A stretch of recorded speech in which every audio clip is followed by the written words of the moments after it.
India has reacted strongly to the remarks of Jamaat-ud-Dawa chief Hafiz Saeed, calling 26/11 Mumbai attack mastermind Zakiur-Rehman Lakhvi innocent.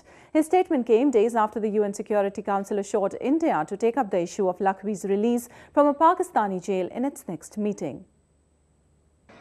Indian government on Tuesday criticized Lashkar-e-Taiba founder Hafiz Saeed's statement and said New Delhi's stand on terrorism was clear. What Hafiz Saeed or somebody says does not actually have an effect on the government of India's policy, which has been consistent as far as terrorism is concerned, as far as separatism is concerned. There is an absolute clarity, conviction and consistency in our approach towards all these issues. Saeed had on Monday claimed that Zakiur-Rehman Lakhvi was innocent and India was trying to put pressure on Pakistan through the UN to punish him.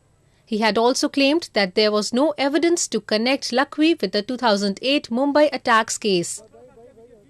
Despite India and the US handing the Pakistani investigators ample evidence on Lakhvi's involvement, Islamabad has so far continued to state that there was no proof against him. The prosecutor in the case said Saeed's statement supporting the LET commander clearly reveals his own links in the terror case. He also said that David Coleman Headley, who is sentenced for the same case in the US, has already revealed Lakhvi's role in the attack. If we'll see that David Headley's confession before the FBI, and on that confession the American court has sentenced him, then David Headley has clearly spelled out the role of Lakhvi.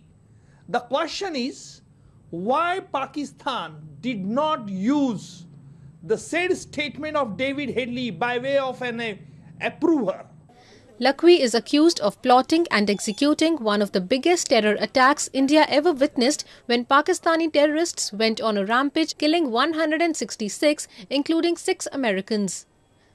Lakhvi, along with 6 others, was arrested in Pakistan a month later. The lingering trial process in the case has, however, made little progress in past 7 years, resulting in Lakhvi getting bail despite strong opposition from India.